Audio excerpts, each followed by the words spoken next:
Good afternoon and hello, everybody. Welcome to At the Table with Tom and Eric. It's a show about people who play games. You know what? Stop giving me a script. I'm Tom really Bessel. Should. And I'm Eric Summerer. Our guest at the table today is the designer of Mystic Veil, Space Base, QB Toes, Ready, Set, Bet, and lots more. I'm very excited to talk with him today. Please welcome John D Clair. Hello, John. Hey, guys. Happy to be here. I'm also excited because the last time I talked to John, I did not have a voice. And I'm still mad about that because of the Ready, Set, Bet thing. That was a real bummer, yeah. I was all excited. I haven't actually played Ready, Set, Bet with you prior to that. So I was like, all right, Tom's been If there's talking one about thing people know, I can roll the dice at least, though. Yeah.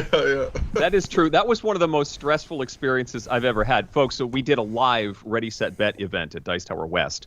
And John was kind enough to join us, so he was helping moderate tables and teach the game. He was playing. He was a ringer. He was playing. You're right. He was a ringer that was playing on. I did so badly too. And Tom was rolling the dice like a madman. And usually Tom runs everything. He not only rolls the dice, but he does the talking part of the race calling. And I had to follow along with Tom's frantic dice rolling, and it was the most stressful thing I've done in a long time. Eric, I'm not lying or exaggerating. I was rolling the dice half as slow as I roll them when I'm talking. But that's because the synapses in your eyes, it's kind of like if I drop a piece of paper, you can't catch it. Right. But I could because I know there's just something about that. And you knew where you were throwing dice, and I had to find them and add them up, and it was all sorts of stressful. So this is far less stressful for me, just chatting with you, John. As opposed to the last time we got to hang out. Tom, any announcements you want to go through before we get into talking about Yeah, John? folks, in 16 days, we're doing the annual Dice Tower Marathon with special guests and 36 straight hours of gaming. Will we make it? We're getting older every year. It's getting harder each time. So join us for that live on the Dice Tower. That's too much, I tell you. But that's pretty much it. Oh, Dice Tower East. That's right. There's 100 tickets left for Dice Tower East. You definitely want to come to that. Hotel blocks are selling out, so check out dicetowereast.com if you want to come this year. That's only 2 months away, and man, I got a lot of stuff to do. So let's get into the show and talk about fun stuff. Indeed. All right. Let's start things off with where are you now and where did you grow up, John? I know you're in the L.A. area. Yeah, I'm in a little neighborhood north of Burbank in Los Angeles. If anyone's familiar with the area, I was actually born in New York City, but we moved here when I was 2 years old. So I can't quite say born and raised in L.A., but nearly. I grew up in Culver City, right in the heart of West L.A. And I went to college in Eagle Rock, which is in the north side, north of downtown LA. And then I moved back to the same block that I grew up on. I was around the corner from my parents in most of my 20s. Oh, wow. And now I'm sort of, I'm like a 40-minute drive from them now. So this is home and pretty much always has been. Excellent. 40 minutes is good. Yeah, right. That's not bad. No. What'd you study in school? For economics. Economics. Is that something you're using much of these days? Not specifically. My prior job was related, yeah. It doesn't even, do you understand trends in buying and selling in the board game marketplace and Kickstarter and why some Kickstarters succeed? I don't think my economics degree has resulted in me having some deeper understanding of this than your average person who pays attention to it. Yeah. Okay, because I don't think I have a grip on it either, and I do pay attention. So I'm not sure. I've always found economics to be a fascinating thing. Microeconomics is pretty easy to understand, but macroeconomics I find to be indecipherable sometimes. Like why mass the people do one thing and not another. Yeah. No, it was a subject I really enjoyed. I enjoyed it we can get into it if we want to. But, when I was growing up, I was homeschooled, and in LA, our homeschool community would take, when we were in high school, we would take community college classes. California's got a great community college system, so I took an economics class, and I was like, this is really interesting. I want to do this more. So then that's what I ended up studying. And yeah, it's a super interesting subject. Somewhat related to some games, right? If you make games about economics, right? But I haven't found it. People often ask, like, do you use economics to balance your games? It's like, not really. What do you think Would it be great if you could? What would be the best major for someone going into game design to take that's not called board game design? Like, would it be And we're not talking about probability? video games. We're talking about tabletop game design. Yeah. UI, graphic design stuff, right? Those are super related and helpful. Obviously, you don't have to be a designer. You could be a graphic artist. But understanding UI is super useful as a designer.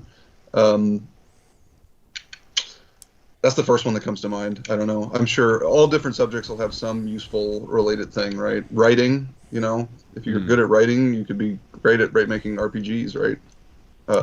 Or even Yeah, that's technical true. writing to do rule books. Technical writing, super useful, yeah. It sounds Let's like a back good up top just a 10 little bit. sometime. Top 10 subjects to study if you want to go into game design. Yeah, there you go. That would be an interesting thing. Improv. Anyway, let's back up just a little bit to your earliest gaming memory. Growing up in LA, what do you remember in the gaming world as you were growing up? So I was, I was just attracted to games from before I can remember as a little kid. I really liked mazes. I loved maze books, which is not exactly tabletop gaming, but related, right? Yeah. Yes. I really liked mazes. I would draw them as a young kid. And there was this book by a maze designer called Dave Phillips called Monster Mazes.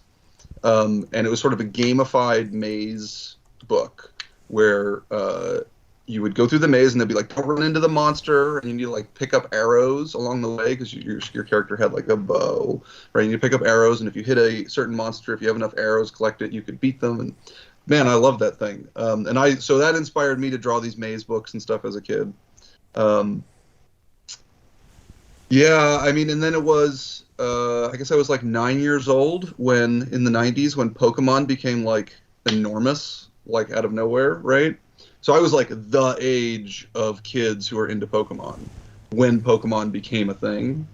And my mom had instilled in me, as a good homeschool mom should, that if you think something's cool and you want it, first try to make it instead of buy it, right? That was like my mom's philosophy of everything. Is like, Okay. you don't have to buy it. Why don't we make it? So at that point, I'd already sort of had that baked in. So I was like, well, there's no way I'm going to go ask my mom to buy me Pokemon cards. Like, maybe I'll just make a game that's like Pokemon, kind of. So I made this game called Monster Cards, which actually turns out doesn't play very much like Pokemon at all. But it was a fun, silly little dice rolling game. And that was sort of my first game that was playable. I had designed another overly enormous board game based on having seen my friend play Heroes of Might and Magic on his computer. So I had watched him play it, and I was like, "Ooh, I want to make a board game like that." And it was like unplayably enormous. And I was like 7 making it, right, and it was unplayable. Yeah. That's such a good game. I was just playing it last week. So did you try to trade some of your homemade game for people's Pokemon cards? No, I never got there. I did have, in my circle of friends, a number of other kids started making their own monster cards and playing together. And there was this little like theater, children's theater production that our group of friends and parents were putting on. And I wasn't in the play, but I would go to rehearsals because my sister was in it, and other kids that were in the play would like bring monster cards they brought from home and be like, "John, what do you think of this card?" And we'd be like backstage playing monster cards, and the people and the parents trying to run the play are like, "Guys, come out and rehearse. Finish the game." You were a distraction. The evils of CCGs Way back. Right, yeah. Way back then. I love the concept of building your own. What's the most complicated maze you ever attempted? Was it the Monster Maze book, or did you level up from that? Probably, yeah. I don't know. Nothing comes to mind other than like the hardest level in that book. So the book would like go through levels. Yeah. And it got really interesting. Like the first ones were like very simple rules, and then it would add a rule, and then the last ones are more complex, difficult level. I almost bought this book. It's $6 on Amazon. It's awesome. I love that book. Yeah. The most complicated maze I ever drew as a kid, though, was based on that book and inspired by another book. So there was another maze book I saw that was like a 20-page single maze, and they would like if you get to a certain spot on the page, it would have like a hole in the page, and it would take you to the next page. Oh, but there was no special rules in it. It was just like get through 20 pages of mazes as one big maze, right? And I was like, okay, that's kind of cool. But then combine it with the monster mazes, like with rules where you want to pick up weapons, and there's like teleporters and stuff. So I made like a 9-page maze. I think I was 8. I drew this 9-page maze about going through this enormously deep dungeon fighting monsters, and like you find the teleporter to get over here, you get some weapons, then you go back, and then you can fight that monster and you had to like follow the path through 9 pages of stuff. No one ever did it. I drew it, and I think I did it once for fun after I was done drawing it, and of course. But did you know where to go? My mom was super great about encouraging creative stuff, but like I'd bring this like, "Mommy, I finished this maze," and she'd be like, "That's great." And sometimes she would try them, but she didn't have 6 hours to try to go through this incredibly complicated maze I drew. Wow! And after hour 4, you hit a dead end. You got to start. Yeah. So you had lots of projects, amateur designing, and this was sort of always a hobby for you. When was the glimmer of I can make money doing this? Well, as maybe hinted earlier, I liked economics. Money is a subject of interest. That may be a subject of interest, regardless of the. Maybe a high schooler, I saw game design as like it would be nice to make money off of this sort of creative endeavor. I was a bit of a pragmatist, so I never said game design is going to be my career. I was like, I'm going to get a practical bachelor's degree, and then have a job that makes money, and then I'm going to do game design on the side, and it'd be awesome if that made money sometime. I actually started trying to get games published almost immediately after graduating college. I started pitching games, and the first game I sold was back in 2011. It came out in 2012. Was like a speed, super fast card game called Rumble Pie. Way back when, yeah. All right. So I think I would consider your first big hit to be. Hey, I've played this game. Mystic Vale. You played that? Really? Yeah. Tom gave it a bad review back then. Yeah. No. Excellent. I just said I played it. I wasn't going to go farther than that. I played this 10 years ago. Why you're here, John. You can yell at him. Yeah, that was my first game. Yeah. Huh. So I've actually been I actually brought it back to the playtest because I got the rights to it back because it went out of print, I don't know, 6 years ago or something, right? And I think the core of that game is actually really fun, but it's a little overwrought for what it was trying to do. And I actually have a new version of it that I think is quite good that I've been pitching. Yeah. Excellent.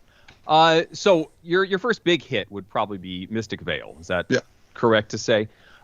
Which introduced the whole card crafting system.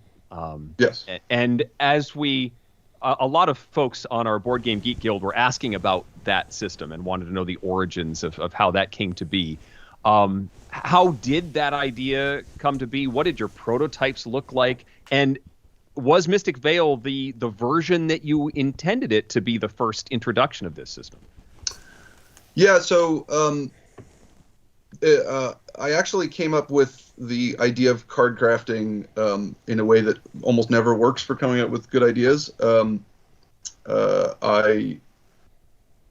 Well, okay, that's not entirely fair to say, but it's rare that an idea just sort of comes out of my brain and is good. Usually something inspires it, and inspires a concept, which then I think about, flesh out, try. There's something there, and then it turns ultimately down the road into a good idea.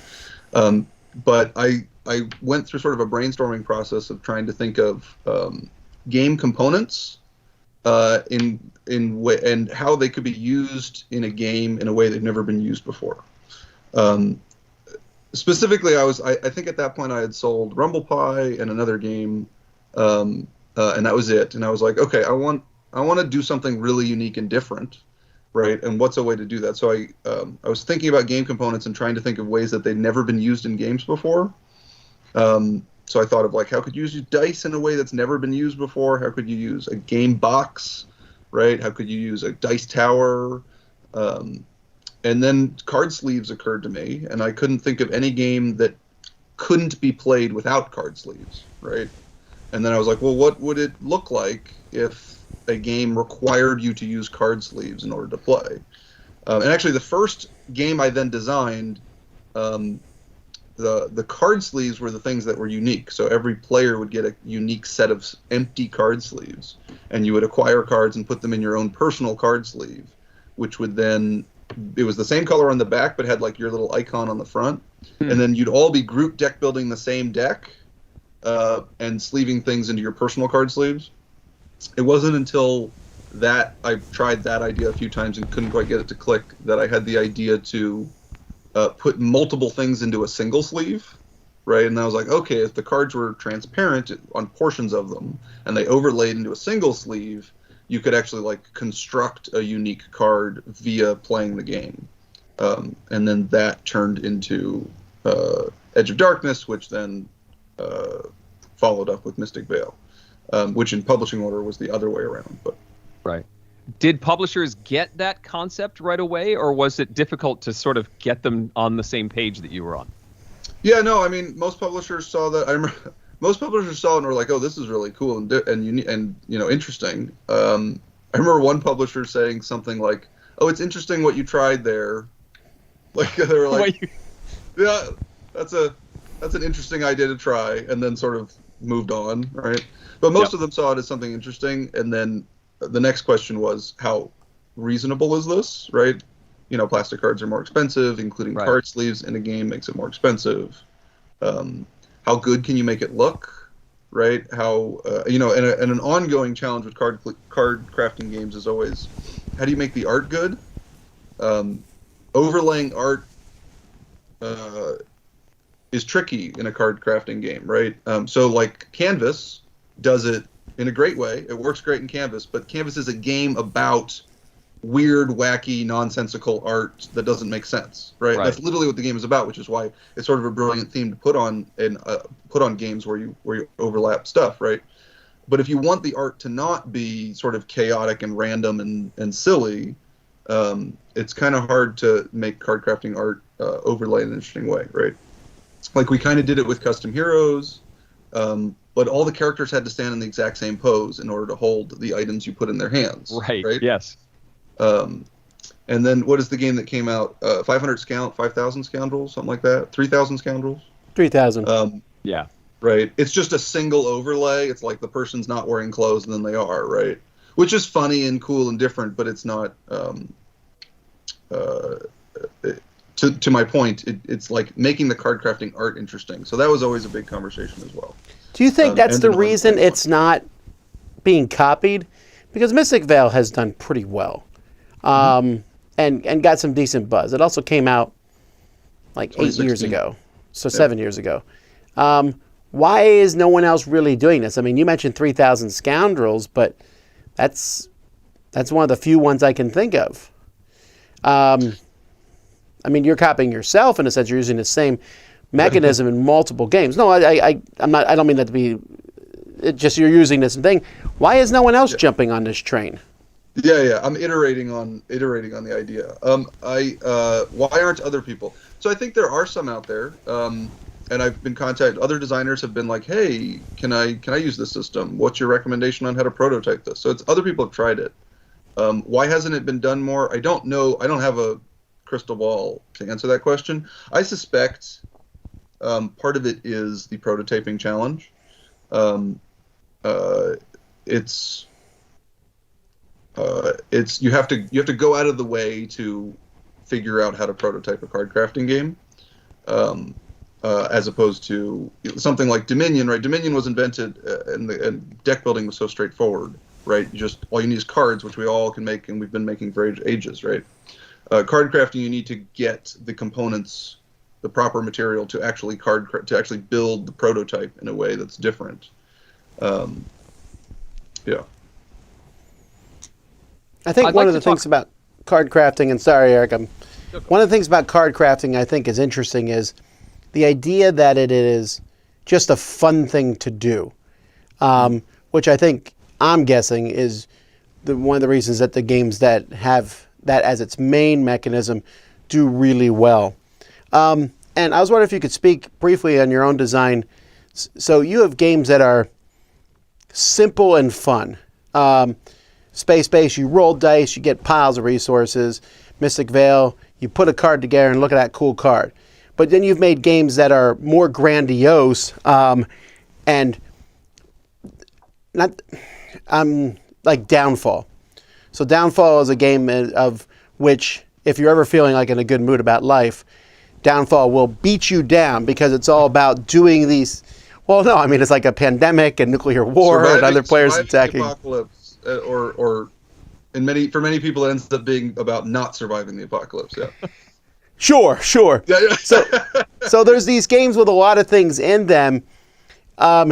This card crafting, you said you started with the bigger game first, and then they cut it down to Mystic Vale. But if I'm not incorrect, I think Mystic Vale has done the best of all these card crafting games because it's pared down to its base source, base mechanism. I mean, Mystic Vale is definitely the best seller. Dead Reckoning would be probably next. Yeah. And Dead Reckoning has another fun element in it, and I'm just calling these fun. I don't know what else to call them. It's like, hey, there's a dice ship. Do these things, when they come to your mind, do you like, because a lot of times you have to cut things out of a game, and I think the Dead Reckoning ship is kind of an offspin of the other game, right? The Edge of Darkness. Edge of Darkness has that sort of tunnel. Yeah, I mean, the Edge of Darkness one is more of just a way to sort cubes into 3 piles in a really fast way, right? You don't have to like roll dice that are 3-sided and then sort them. You drop into tower, they sort themselves. Whereas the Dead Reckoning tower is more of a sort of kinetic randomization of where they land. Yeah, I mean, maybe one inspired the other only insofar as I think cube towers are fun, right? And so when I'm thinking of how do I like in Dead Reckoning, the battle system used to be different, right? And it used to be certainly not as flashy. And I was like, how do I make a battle system that isn't derivative of existing battle systems and is interesting, right?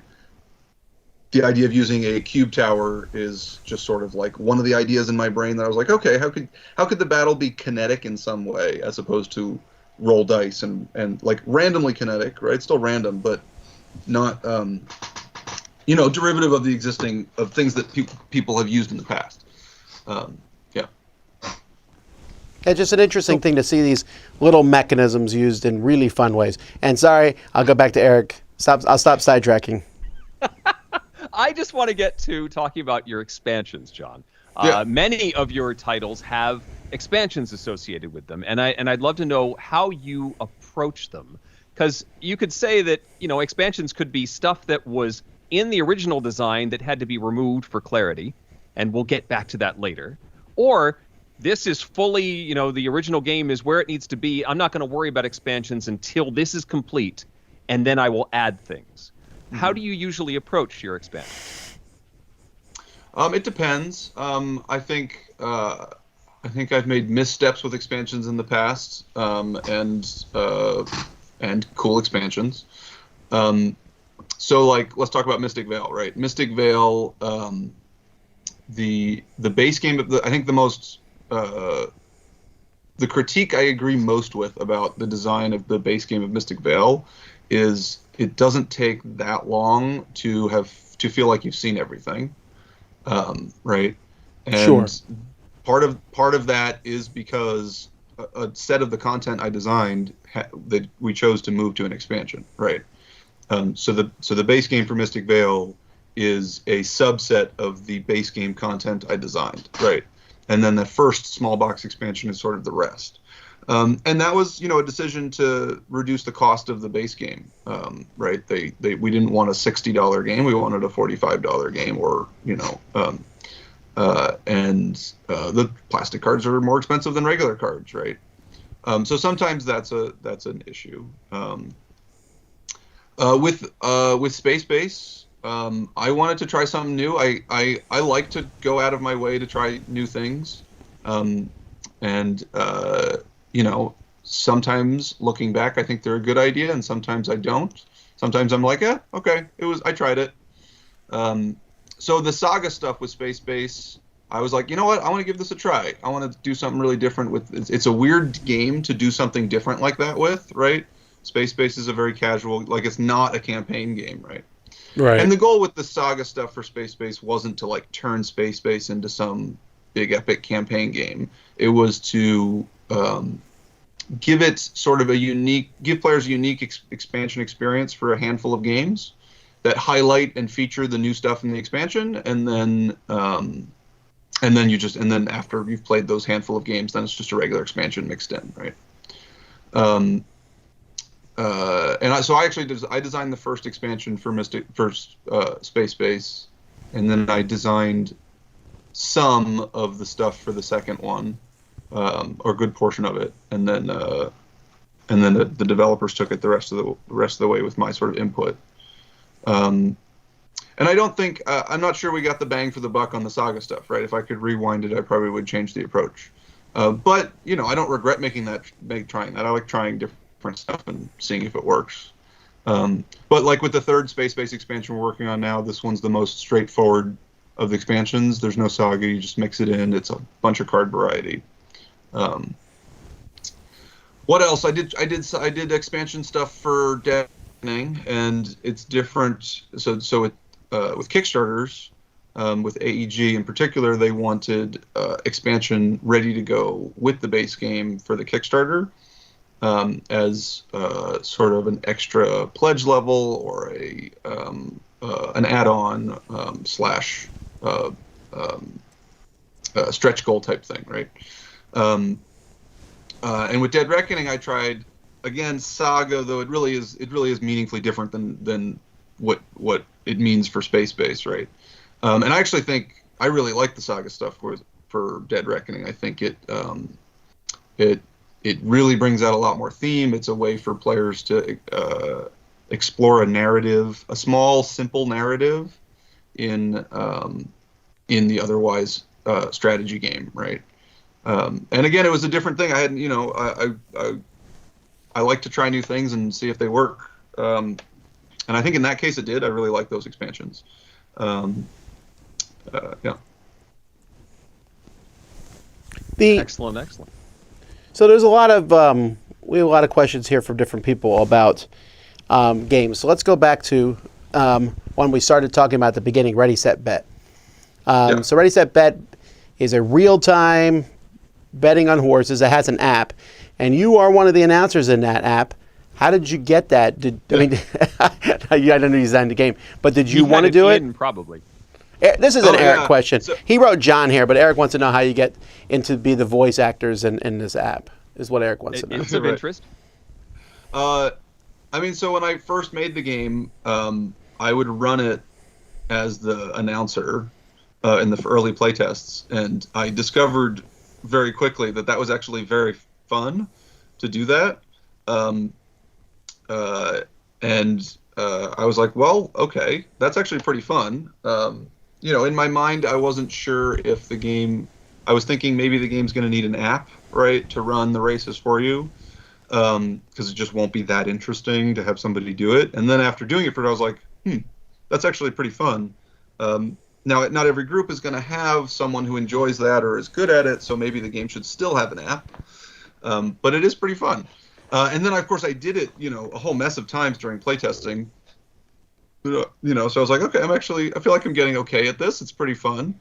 And then when we were talking about what are we going to do for the app,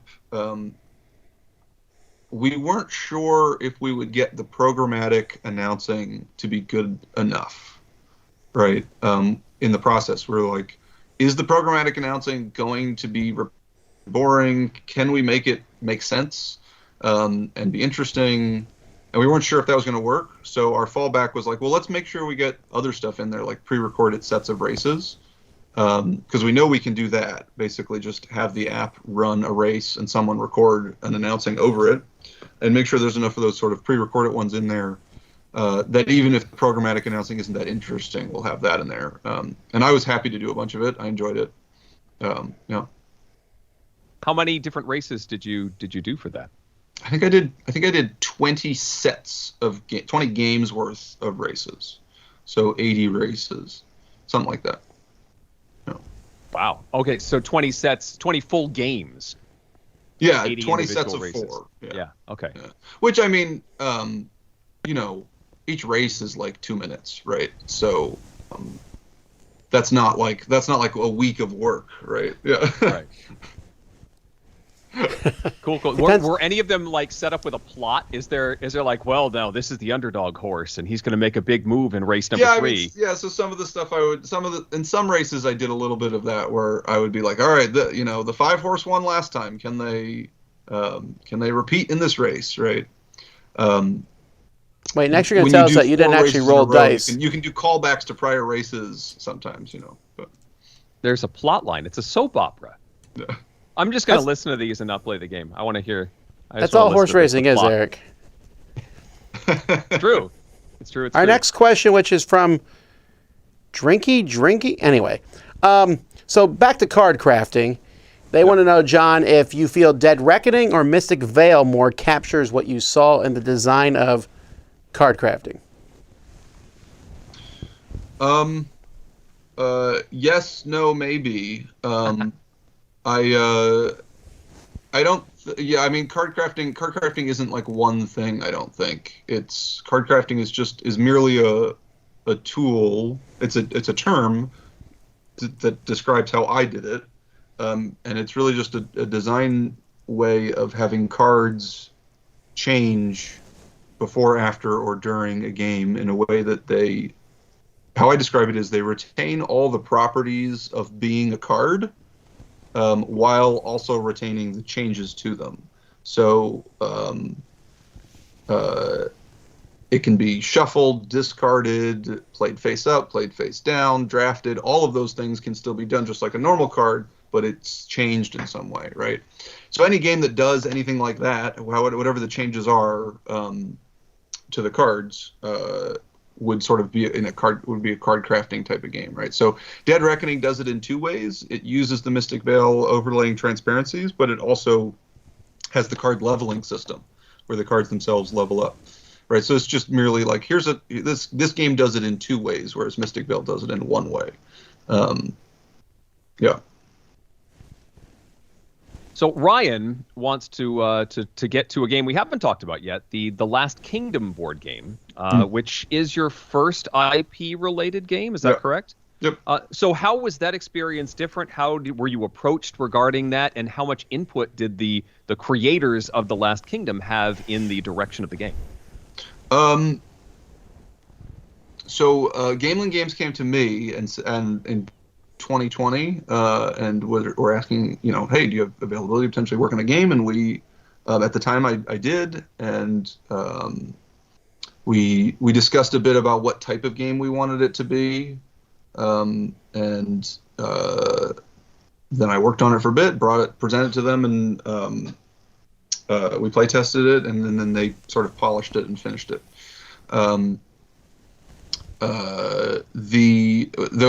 We had a long debate of whether we could use about the art and whether we would. Obviously I wanted us to be able to do illustrated art and not just screen clips. and they agreed with me, but it just wasn't. The studio was apparently pretty strict about it. Yeah. Yeah, that's one I've always heard, that working with an IP, you have to deal with some studios are very strict. Every little thing has to pass by them. Yeah, I mean, the game got delayed for a while, right? It was supposed to come out earlier on Kickstarter, but it just got delayed in that approval process. Yeah, they like get to prove all the visuals and all that stuff. Yeah, a lot less creative control with an IP. Well, Josh has a question for you here from the chat. He wants to know, how nervous are you when one of your games goes to crowdfunding? So this is actually your latest one, but Dead Reckoning was on crowdfunding, and so was, your bigger games usually go there. Do you watch it every day like a publisher, or is there something different? Like, are you less worried than the publisher? Boy, it depends on the game. For Dead Reckoning, for example, Dead Reckoning was a bit of a passion project. I put a lot of time into that. And so that one, when it launched on Kickstarter, both times I was more emotionally invested in the response to it. And then there's other games that, I care about all the games I've done, obviously. But some I'm more emotionally invested than others.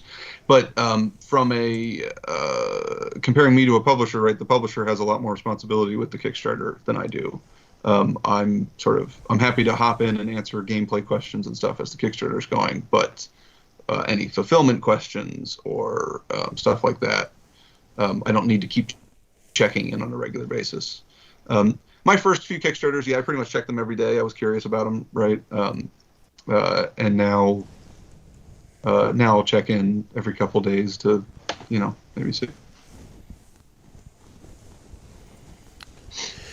Let me see what else we got here in the chat. Eric, did you have something? There's a lot of discussion about. They're asking about the app of Ready Set Bet, and they want to know, like, when you recorded the. I guess the discussion of the pre-recorded races, was that determined by die rolls, or was there even a little bit of nudging to make a particular horse do well that had been an underdog, or was it fully random that you just recorded? Yeah, every race was fully random. So the company Nomad Games that made the app, they had built out the script for running the races well in advance. That was the easy part of making the app, right? Making a script that picks a number, picks one of 36 random results and does that a bunch until something's been picked 15 times, right? That's a pretty easy script to write. So they had that done real early. And then that was actually super useful for the design process because I asked them to run me a simulation of 10,000 races, right? Which is a lot easier to do that once you've got a script for it than to do it yourself by hand with dice. So they just ran like 10,000 races and showed me the results, and I could see the percentage of, like, this is how often 7 wins, this is how often the other ones win, and then I was actually able to use that to balance payouts a little bit, and we balanced distance of the race and like, well, what happens instead of it being 17 spaces? What if it's 15 spaces? How does that change things? So we actually tweaked some stuff based on and like one of the things that we changed was, it used to be whenever you rolled a number back to back, it would get the bonus, and it would get the bonus every subsequent roll. So like if you rolled the same number 3 times in a row, it would get the bonus, and then it would get the bonus again, and then if you rolled a 4th time in a row, it would get the bonus again. And we actually changed it to get rid of that because it was resulting in too many races where a blue number would just win by a mile. Right, because if you ever happen to roll 10 3 times in a row, 10 would just be so far ahead that you'd end up with a boring race, right? So like we were able to look at the data and see, like, okay, what if we get rid of that and it has to be back to back in separate chunks, right? And then all of a sudden the races became more interesting, right? Like it didn't actually, like, the blue numbers won slightly less often, but not that less often. But the blowout races, we took out like the kind of boring races where you'd see a blowout that would happen maybe 1 out of every 15 races now became like 1 out of 30 races, right? So we were able to like tweak stuff like that. I don't think I answered the actual question. What was the question again? I think you did, actually. I did? Okay. They were just looking for some clarification because we were talking about, adding some drama to the ones you narrated, and they were looking for confirmation that it was still based on random numbers and not just, number 5 is going to win this race. Like pick. We think it would be interesting if this one moved and then that one. No, it was random.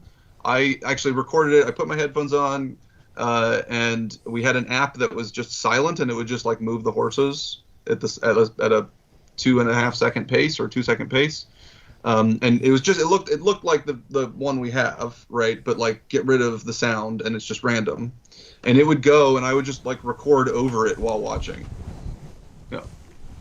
Yeah, I'm really interested in this probability stuff because you according to the stats on the board, you've made the blue horses move at a one, they have they win goals.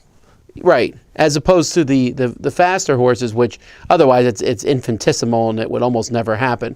Yeah. And when in all the games I've played, I've seen a blue horse win only one race where they didn't get a single bonus, where they just got rolled 15 times before anything else did. Wow, so you have seen that happening. I've seen it once.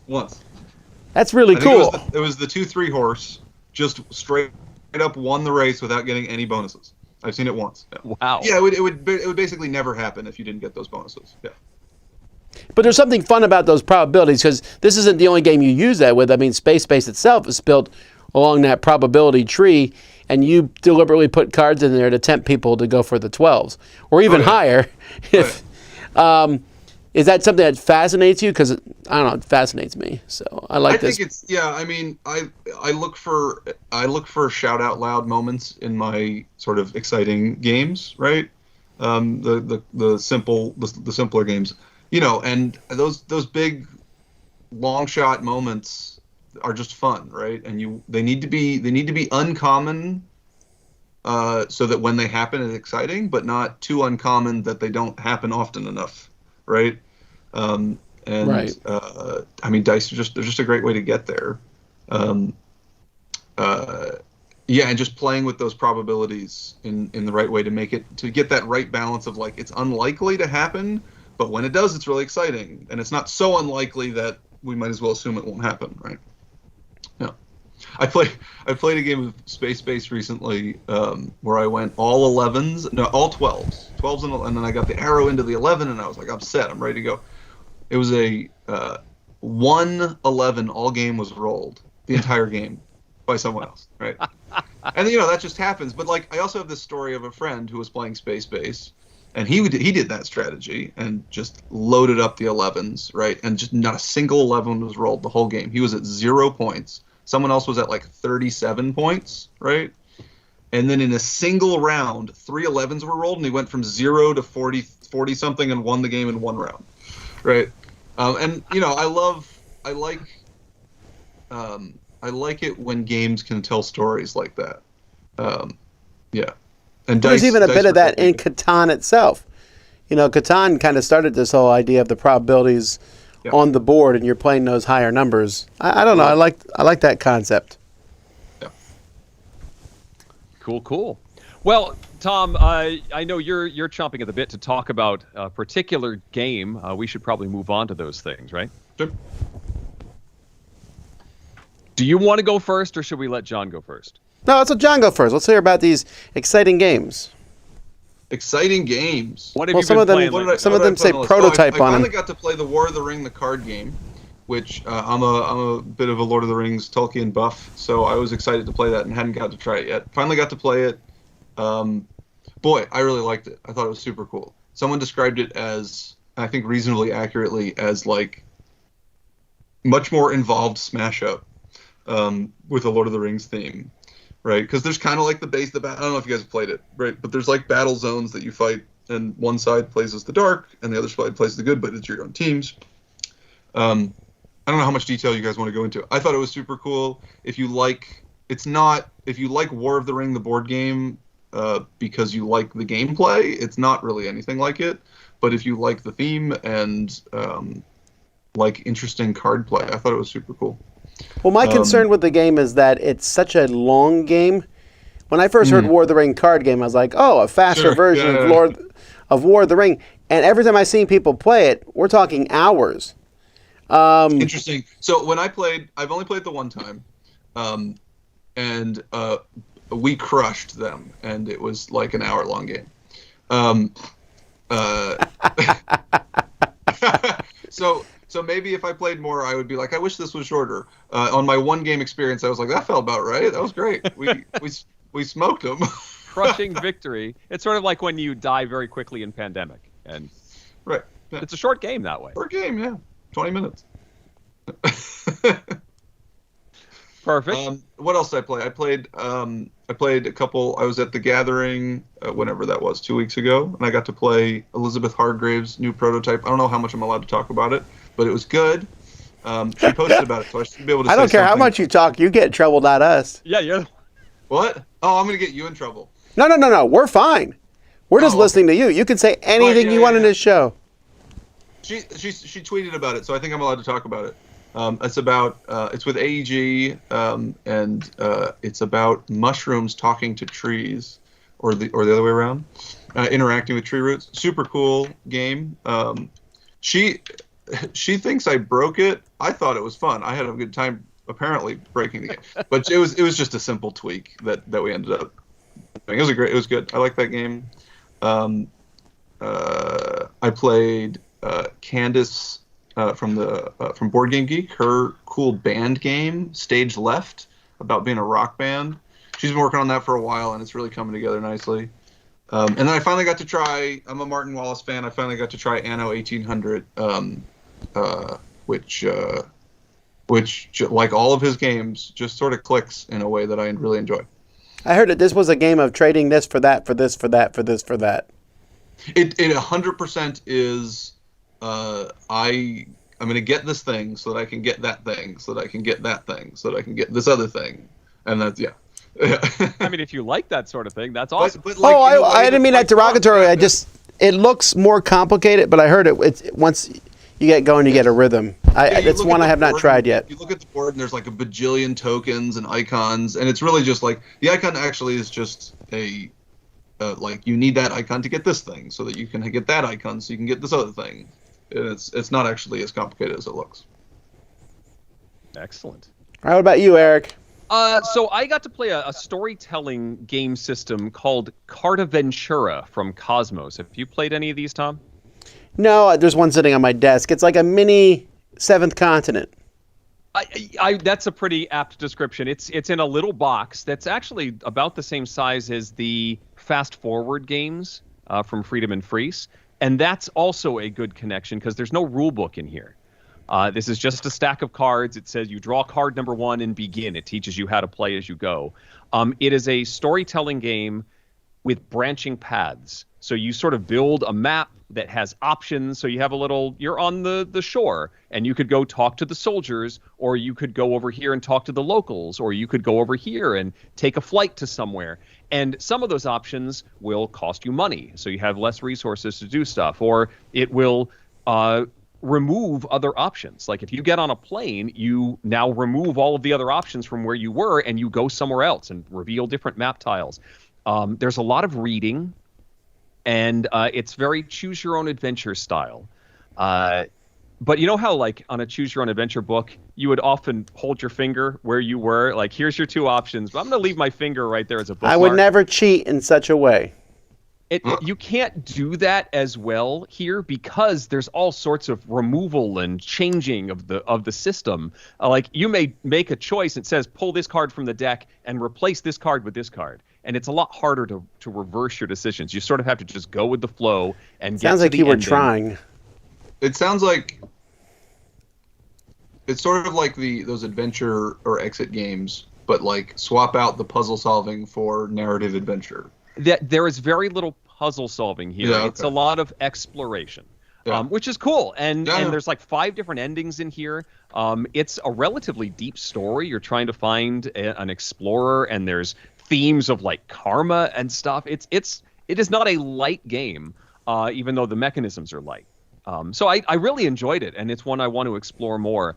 Carta Ventura, this was the Lhasa version, but there's other editions of the system. You know, I'm wondering, Eric, they made several of these, but they're getting like no buzz. Like no one, the first couple, you know, got some buzz, but then like a couple more came out last year, and I've heard nothing about them. I'm not even sure they all came out in English. These aren't new at all, are they? I was assuming they were new. Well, this is 21, the ones Eric's talking about. But then they came out with 3 in 21, and then it looks like 3 more in 2022. I mean, it very much could have gotten wrapped up in it's sort of an odd product because it's not like many other games. It's not great with a large group because there's a lot of reading, and it's just sort of, what do we do next? There's not really a turn structure. So it's really more of a solo or a small group experience. And I think that might be hard to peg as far as a potential audience.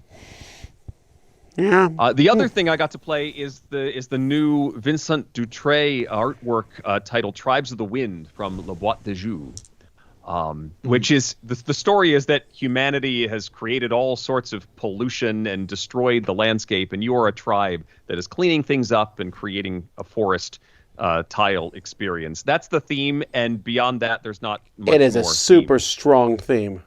It's super strong. The art is lovely. It is lovely. It depicts all sorts of lovely things. But it's really an abstract where you're playing these cards that many of them depend on what suits of cards other people have. So if I have more red cards than John or Tom, and both of them, I get to do a really strong action. But if I have only more red cards than Tom, I get to do a slightly less cool action. Or if I have all 4 colors, I get to do something. And so I'm playing the cards, placing down tiles on my board, expanding my people out, flipping them over to create villages, and it's sort of a race to bring out all 5 of your villages, which is my chief problem with the game. Is it's too easy to push that end game, and it can feel like it's rushed if you are not actively staying even with the person who's putting out all of their villages. Because whoever does that gets a bonus, and suddenly you can't do all the end game scoring that you wanted to. And I've played it like 3 times now, and I've been constantly surprised by the end game. And anyway, it's a very pretty game, and the system is cool, but I can't win to save my life. That's Tribes. Yeah, I don't think it's just the winning. I think the game itself, like, it has special abilities that I'm not completely sure are balanced. But, you know, as you you get some cool things if you do a bunch of things, depending on, I need to make this go across from here to here, whatever. You know, and you get those so late in the game that don't matter. I can see that. You have to work hard to unlock your character's abilities. Yeah. I'm not sure. I thought it was okay. But beautiful. But Vincent Dutray makes everything look nice. Right. All right, speaking of beautiful, the game I'm going to talk about, just one here, is Disney Lorcana, which I think will be somewhat of an initial mega hit. I'm sure, I don't know where it will go after that. Everyone is kind of watching that. Will it last 2 years? Will it last 1 year? Will it be as big as Magic the Gathering?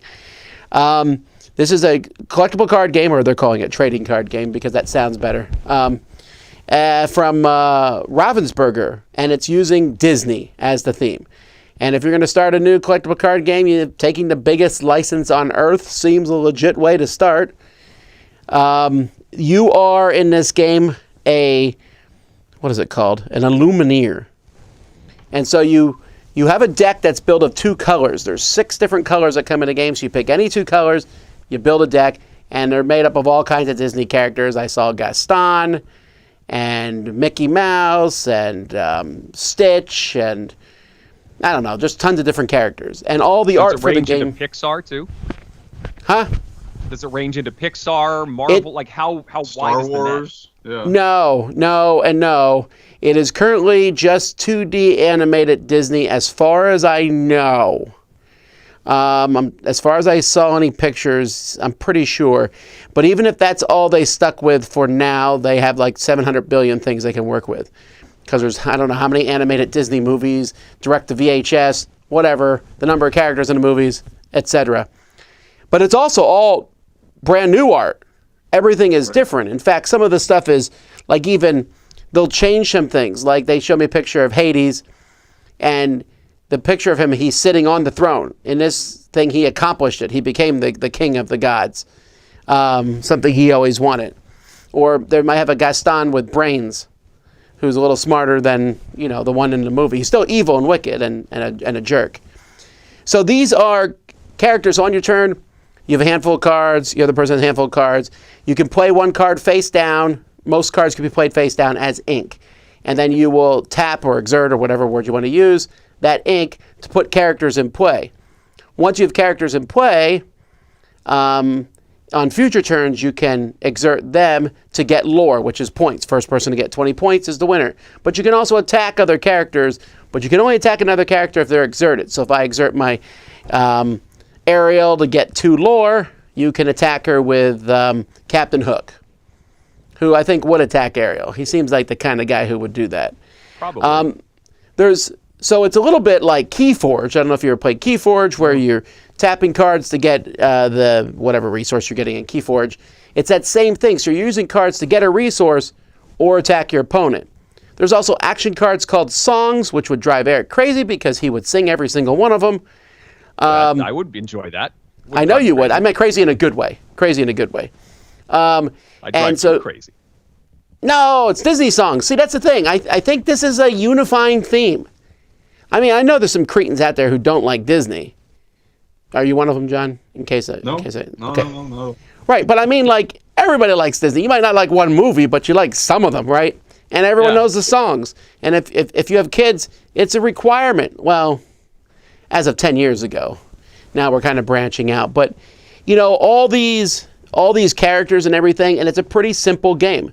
It's pretty fast. There's attacking. You're playing the songs. I'm sure there's more in depth. There's, you know, keywords on the cards.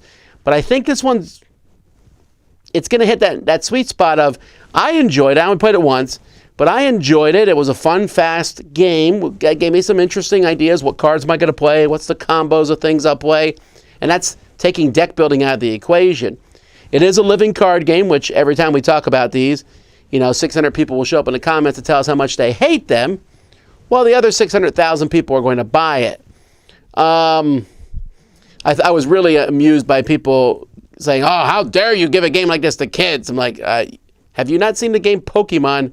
That game literally tells you in the title to catch all of the cards. Catch them all. You know, in Disney, I'm not seeing that. It's not as strong as that. And I also think this isn't for kids. I think it's for families. So, yes, at the very beginning, folks, have fun trying to buy them, because the collectors are going to run around like fools and buy up everything. But eventually, there'll be so many cards that you'll be able to buy some too. At least I think that's what's going to happen. How they're marketing this? Do they sell them in starter packs? Are they sold just in boosters? How do you build the deck to start? There's 3 starter decks. So I remember I said there's 6 colors. So the 3 starter decks have 2 colors each of the 6 different colors. What I played with was a 40-card deck that was made from one of those 60-card decks, because they're still keeping some of the characters secret for now. So they're slowly, you know, releasing stuff. Then there are booster boxes. There's like a starter box. They have one. I don't know if you're a Pokemon guy, Eric. They got a couple with the big giant cards that, you know, you can put out instead of the small card when it comes up in your deck, that sort of thing. I liked it. You know, I don't know how far I would go, how much I would collect it. I honestly don't know that information, but I can get people to play this game who I might not get to be able to play most other games. All right. So Tom's going to be lining up day one to pick up a bunch. I'm telling you, it's going to be big, because the stores there were just, at the retailers at Gamma, they were just like all falling over themselves to check it out. Again, maybe there's only one set, but I had a long talk to the designers, and they're there about making this a good, fun game. Ryan Miller and Steve Warner really pushing to make it balanced and interesting. So who knows? You know you're going to buy some, Eric. Yeah, probably. All right. John, we've reached the end of an hour. Believe it or not, that just flew by. Really appreciate you coming by. If folks want to find out what you're up to next, where's the best place to keep track of your comings and goings? Probably Twitter, though I'm using it increasingly less. My social media life is continuing to dwindle down, mostly by choice. But probably Twitter would be where you'd find if there's any announcement from me about something. Yeah. Well, anyway, thank you, John. We really appreciate having you on the show, and we very much really like your gaming, and it's amazing just how you've gone, and you're one of the biggest game designers in the business, and we appreciate you taking time to stop by our show. Yeah, thanks for having me on. It's good talking to you guys.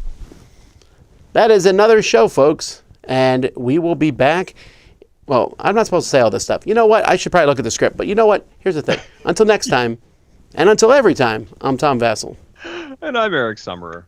And we'll see you soon at the table. Thank you for joining us today. Oh, boy. We'll see you again in 2 weeks when our guest will be the designer behind the resurgence of Kingmaker. At the Table is produced by Tom and me with assistance from Roy Kennedy, Wendy Yee, and Chris Yee.